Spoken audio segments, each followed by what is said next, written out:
তোমার কি খিদা লেগেছে?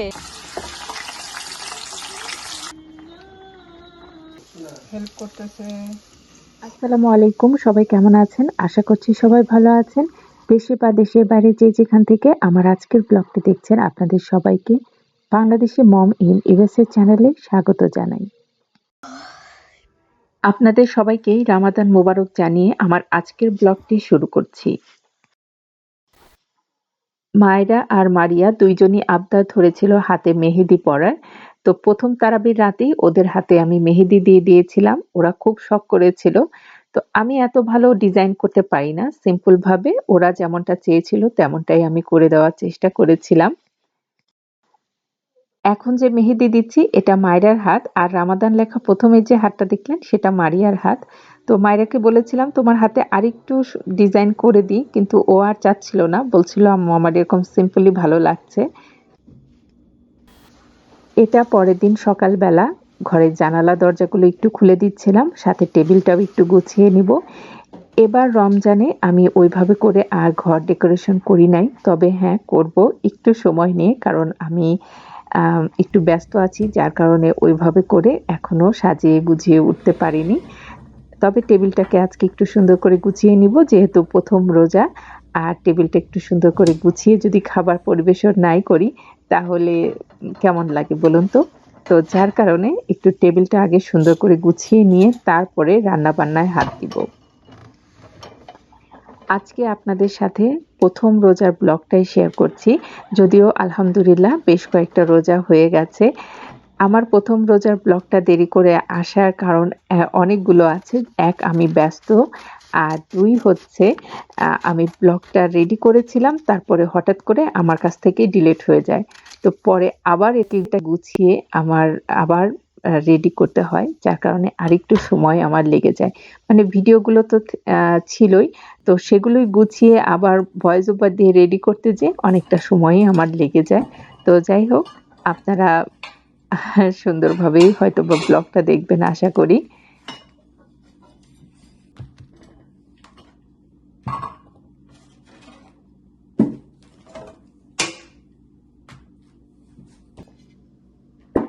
টেবিলটাকে ঝটপট করে রেডি করে চলে যাব রান্নার কাজে, যেহেতু প্রথম রোজা।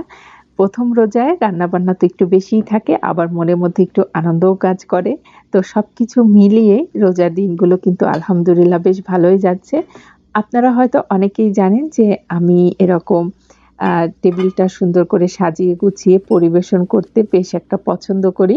তো যার কারণে রান্নার আগেই আমি আগে টেবিলটাকে সুন্দর করে গুছিয়ে নিই, যাতে আরাম করে রান্নাগুলো করা যায়। মানে এরকম বাড়তি চিন্তা আর মাথায় না থাকে। রামাদান কারিমটা আমি প্রিন্ট করে নিয়েছি এবং ওখানে আমাদের ৪ জনের নামও আমি লিখে দিয়েছিলাম। তো সেটা প্রিন্ট করে ছোট, ছোট করে কেটে এখন যে চেয়ারে বসবে সেই চেয়ারে তার জায়গায় দিয়ে দিয়েছি। এই যে দেখতেই পাচ্ছেন লেখাগুলো কি সুন্দর লাগছে। আমার কাছে তো বেশ ভালোই লাগছিল আইডিয়াটা। আপনাদের রোজার দিনগুলো কেমন যাচ্ছে কমেন্ট করতে কিন্তু ভুলবেন না। আলহামদুলিল্লাহ আমাদের রোজাগুলো বেশ ভালোই যাচ্ছে। তবে আমাদের কাছে মনে হচ্ছে রোজাগুলো যেন খুব দ্রুতই চলে যাচ্ছে। এর মধ্যেই ৪ থেকে ৫ টা রোজা আলহামদুলিল্লাহ শেষ হয়ে গেল। টেবিলে কিছুটা পরিমাণে চকলেট দিয়ে দিলাম, কারণ চকলেট এখানে প্রায় শেষ হয়ে গেছিল। চকলেটের পাশেই যে এই যে ২ টা ছোট, ছোট বাটি মতো আছে, এগুলোর মধ্যে বাদাম আর খেজুর সবসময় থাকে। আর এই সেটটা সবসময় আমার টেবিলে রাখা থাকে। তো টেবিলটা সুন্দর মতো আমার গোছানো হয়ে গেল। এখন অন্য কাজে চলে যাই। ঘরের বড়, বড় কাজগুলো দেখা যায় যে গোছানোই থাকে। এরকম ছোট, ছোট কাজগুলো আ পড়ে থাকে। মানে এই করছি, করব এই ভেবে আর করা হয় না। তো এখানে পেপার টাওয়াল আমার শেষ হয়ে গেছে। কোনো একটা কাজে আমি যখন নিতে এসেছি, এসে দেখছি পেপার টাওয়াল শেষ। তো তখন আর কি করার? এখন তো এটা লাগাতেই হবে। তো নিয়ে এসে এখন লাগিয়ে দিলাম। ঘরের এই কর্নারটা আমি নতুন করে সেটআপ দিয়েছি। তবে এইখানটাতে আমার ইচ্ছা ছিল রামাদানের নতুন, নতুন ডেকোরেশন আনার, কিন্তু আমি আর ওইটা করে উঠতে পারিনি। তো এখন হাতের নাগালে যা ছিল তাই দিয়ে এই জায়গাটা এখন সুন্দর করে গুছিয়ে নিচ্ছি।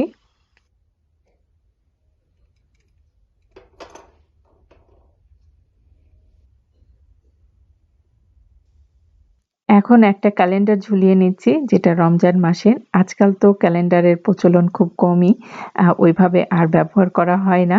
তবে আমার ঘরে নতুন একটা ক্যালেন্ডার এসেছিল, সেটা এখন ঝুলিয়ে দিলাম। ঘরের কাজ মোটামুটি সেরে এখন যাচ্ছি একটু গার্ডেনে একটু ধনিয়া পাতা নিয়ে আসার জন্য। যখনই দরজা খুলেছি, ডোরি তো দরজার সামনেই বসে থাকে। ও দেখেই পিছে লেগেছে, এখন আমার পিছে পিছে ঘুরবে। তো ওকে তো এই শাকসবজির এই পাশটাতে আনি না, তো ওকে ওই নেটের ওই পাশেই রেখে আসলাম। রেখে এখানে কিছুটা ধনিয়া পাতা এখন ঘরের জন্য নিয়ে যাব।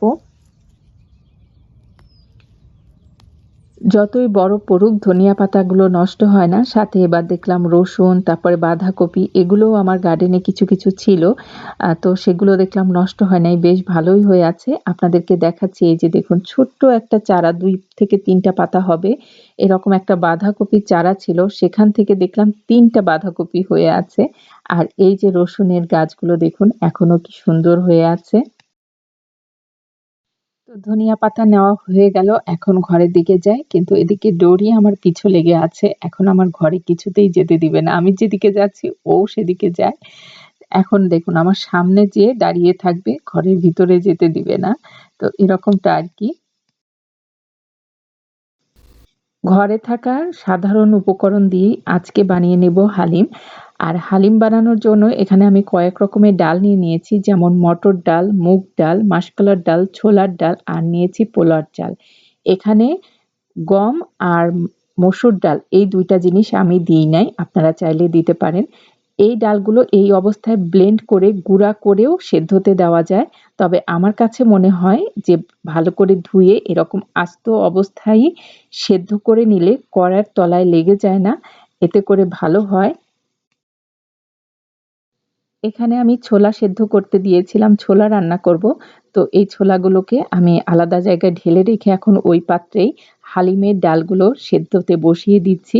যে পরিমাণে ডাল নিয়েছি তার থেকে একটু বেশি পরিমাণের পানি দিয়ে এখন এই ডালটাকে আমি সেদ্ধ করতে বসিয়ে দিব।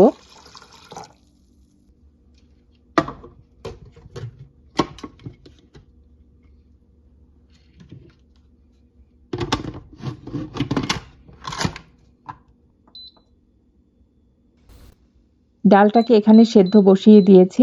এখন হালিমের একটা মসলা রেডি করে নিই। তো এখানে আমি কয়টা মসলা নিয়ে নিয়েছি, যেমন সাদা এলাচ, শাহি জিরা, স্টার আনিজ, রেগুলার যে আমরা জিরা খাই সেই জিরাটা, কালো এলাচ, মৌরি, দারচিনি, লবঙ্গ, গোলমরিচ, জয়ত্রী আর জায়ফল। এই মসলাগুলো হালকা তেলে এখন গুঁড়া করে নিব। এই ফাঁকে আমি মাংসটাকে মাখিয়ে নিচ্ছি। আজকে আমি গরুর মাংস দিয়ে হালিম করছি। এখানে আমি কিছু গুঁড়া মসলা নিয়ে নিয়েছি, যেমন হলুদ, মরিচ, ধনিয়া, জিরা আর লবণ এখানে দিয়ে দিলাম। সাথে দিয়ে দিয়েছি কাশ্মীরি লাল মরিচের গুঁড়া আর দিয়েছি পেঁয়াজ। পেঁয়াজটা বেশ কিছুটা পরিমাণেই আমি দিয়ে দিয়েছি। সাথে দিয়েছি রসুন কুচি আর আদা বাটা। এগুলোকে এখন একসাথে করে মেখে নিব ভালো করে।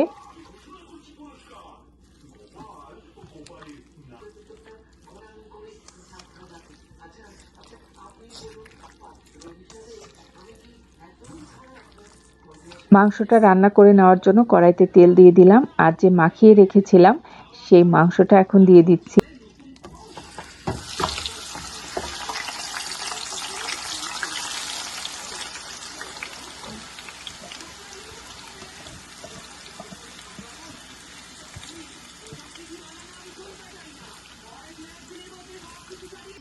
মাংসে এই যে বাটিটা ধুয়ে যে পরিমাণে পানি দিলাম, এই পানিতেই মাংসটা একটু কষিয়ে নিয়ে স্লো কুকারে দিয়ে দিব, আর আলাদা করে পানি ব্যবহার করব না। এই পানিতেই পুরাটা মাংস সেদ্ধ হয়ে যাবে। এরপরে আমি যে হালিমের মশলাটা রেডি করে নিয়েছিলাম, ভেজে গুঁড়া করে নিয়েছি, সেই মশলাটা এখানে এখন দিয়ে দিচ্ছি। এখানে কিন্তু আমি পুরাটা মশলা দিয়ে দিচ্ছি না, কিছুটা পরিমাণ রেখে দিব পরবর্তীতে ব্যবহার করার জন্য।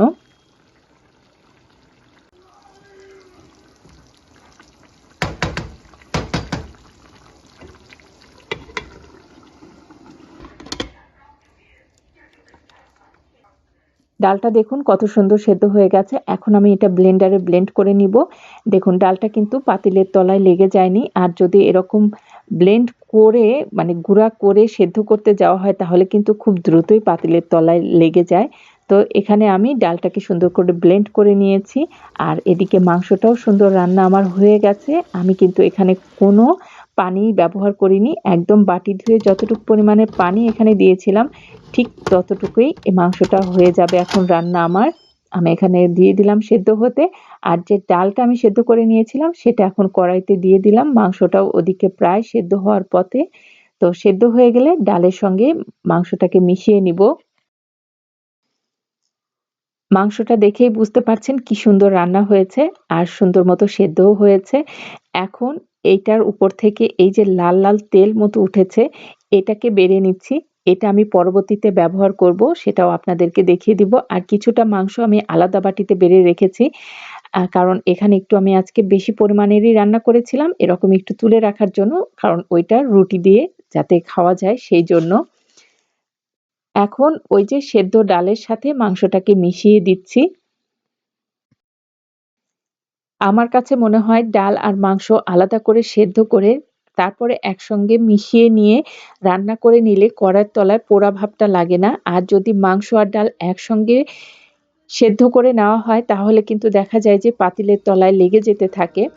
তো এখন উপর থেকে কিছুটা পরিমাণে কাঁচামরিচ আর ওই যে মশলাটা রেখেছিলাম সেই মশলাটা দিয়ে দিয়েছি আর বেরেস্তা দিয়ে দিচ্ছি যেটা হালিমে বেরেস্তাটা আমি বানিয়েছি পেঁয়াজ কুচি আর আদা রসুন কুচি দিয়ে। এই বেরেস্তাটা হালিমে দিলে ফ্লেভারটা আরো বেশি ভালো আসে। এই সবকিছু একসাথে মিশিয়ে চুলায় কিছুক্ষণ জাল করে নিব। তো এগুলো একটু কিছুক্ষণ জাল হতে থাক এই ফাঁকে একটু আলুর চপ করে নিই। একদম অল্প মশলায় খুব ঝটপট সহজে আলুর এখন চপ ২ বানানোর রকমের জন্য আলুর চপ এখানে আমি বানিয়ে মশলা নিব। নিয়ে নিয়েছি। গরম মশলার গুঁড়া, লবণ, জিরা গুঁড়া আর গাছ থেকে তুলে নিয়ে আসলাম তাজা ধনিয়া পাতা আর স্বাদে ম্যাজিক নিয়েছি 1 প্যাকেট আর সামান্য পরিমাণে চিলি ফ্লেক্স। ঝাল আর লবণটা নিজেদের স্বাদ অনুসারে। আর এখানে তো আলু নিয়েই নিয়েছি আর এই যে ডিম একটু গ্রেট করে নিয়েছি। এই ডিম দিয়েও আজকে চপ হবে। 2 রকমের চপ বানাবো আজকে। সব মশলা দিয়ে এখন আলুটাকে সুন্দর করে মেখে নিব। আর প্রথমে যে আলুর চপটা করছি সেটা একদম রেগুলার যে আলুর চপটা আমরা খাই সেভাবে করেই করে নিব।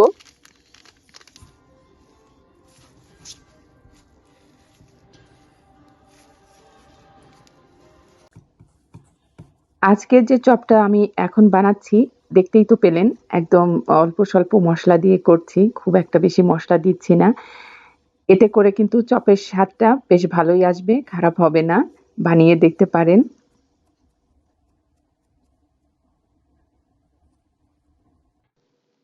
একে একে আমি সবগুলো চপই সুন্দর মতো বানিয়ে নিয়েছি। এখন আমি অন্য যে চপটা হবে সেইটা বানিয়ে নিচ্ছি। তো এই যে ডিমটা যেটা গ্রেট করে রেখেছিলাম বাকি আলুর সাথে এখন ডিমটাকে ভালো করে মিশিয়ে নিয়ে এই চপটারও আলাদা করে একটা শেপ আমি বানিয়ে নিব। এই চপটা একটু গোল গোল করে নিচ্ছি। কোপ্তা যেরকম একটা শেপ দেয় সেরকম একটা শেপে এই আলুর চপটাকে রেডি করে নিচ্ছি।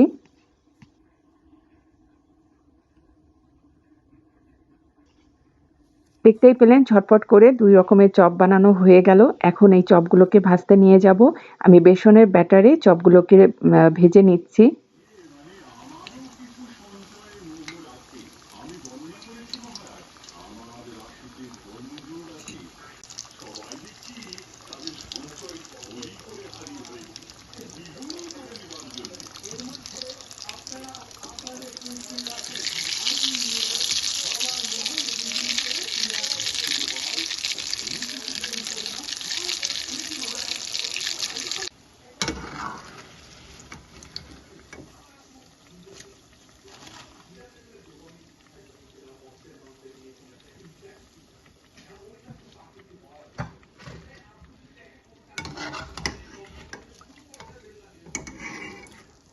এই চপগুলো তো ভাজা হয়ে গেল সুন্দর মতো। এখন আরেকটা যে ডিমের চপ রেডি করে রেখেছি সেটা ভাজতে নিয়ে আসব।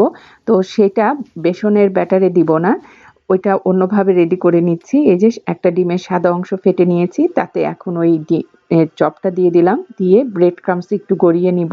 এটা উপর থেকে একটু ক্রিস্পি হবে, খেতে কিন্তু বেশ মজা লাগবে।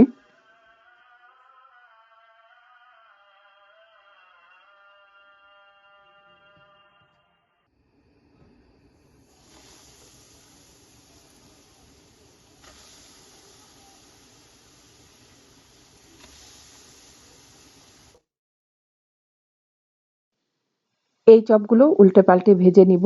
আর এটা তো ভাজতে বেশি সময় লাগবে না, খুব তাড়াতাড়ি হয়ে যাবে। এই যে দেখুন কি সুন্দর লাগছে, ভাজা হয়ে গেছে। এখন এগুলোকে তুলে নিচ্ছি। এইটা নিশ্চয়ই দেখে বুঝতে পারছেন এটা পেঁপে। আমি পেঁপে দিয়ে আজকে বেগুনির মতো করে রেডি করে নিচ্ছি। পেঁপেটাকে পাতলা করে স্লাইস করে হালকা হলুদ লবণ দিয়ে ভাপিয়ে নিয়েছিলাম। তো সেটা এখন বেসনের ব্যাটারি দিয়ে ভেজে নিচ্ছি। ভাজার পরে মনে হচ্ছে একদম ডোনাটের মতো। দেখেই বুঝতে পারছেন বেগুনির মতো ফুলেওছে, আবার ডোনাটের মতো দেখতে লাগছে। আমার কাছে বেশ ভালোই লাগছিল, জন্য আপনাদের সঙ্গে শেয়ার করলাম। হালিমটা তো রেডি হয়ে গেছে, এখন সেটা বাটিতে বেড়ে টেবিলে দিয়ে দিচ্ছি। ইফতারিরও টাইম হয়ে যাচ্ছে, একে একে সব খাবারই রেডি করে টেবিলে দিয়ে দেওয়ার পালা। আর হালিমের উপরে এখন আমি যে তেলটা রেখেছিলাম আগে থেকেই তুলে, সেটা দিয়ে দিচ্ছি। কারণ অনেক সময় হালিমের তেল উপরে ভেসে ওঠে না, তখন আর দেখতে ওই দোকানের মতো লাগে না। যার কারণে এরকম একটু তেল তুলে পরবর্তীতে একটু উপরে দিয়ে দিলে একদম দোকানের মতো একটা রং চলে আসে। তো উপরে একটু বেরেস্তা দিয়ে এখন টেবিলে দিয়ে দিলাম।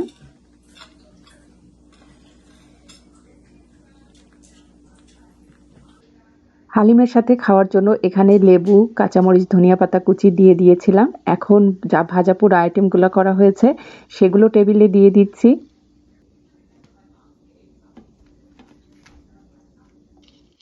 এরপরে রুটি আর পাঁপড় দিয়ে দিয়েছিলাম। রুটিটা করেছি ওই যে হালিমের মাংস কষিয়ে রেখেছিলাম সেইটার সঙ্গে খাওয়ার জন্য। তো এটাই ছিল আমাদের প্রথম রোজার ইফতার। আলহামদুলিল্লাহ বেশ ভালো মতোই আমরা পার করেছিলাম।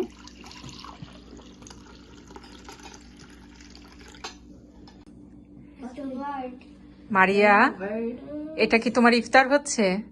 আজান তো দিল না, তুমি তো খেয়ে নিলে, এখন কি হবে?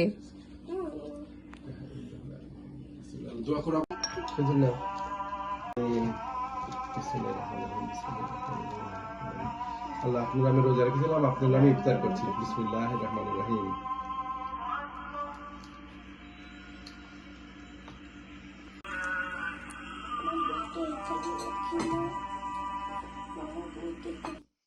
আলহামদুলিল্লাহ ইফতার টেবিলটা সাজিয়ে গুছিয়ে পরিবেশন করে পরিবারের সাথে একসাথে বসে ইফতার করার আনন্দই অন্যরকম। আল্লাহ এই তৌফিক সবাইকে দিক। আজকের ব্লগটা এতটুকুই। দেখা হবে নতুন কোনো ব্লগের সাথে। সে পর্যন্ত সবাই ভালো থাকুন, সুস্থ থাকুন। আজ তবে আসি। আল্লাহ হাফেজ। আর আমার চ্যানেলটা যারা সাবস্ক্রাইব করেনি প্লিজ সাবস্ক্রাইব করে নিবেন।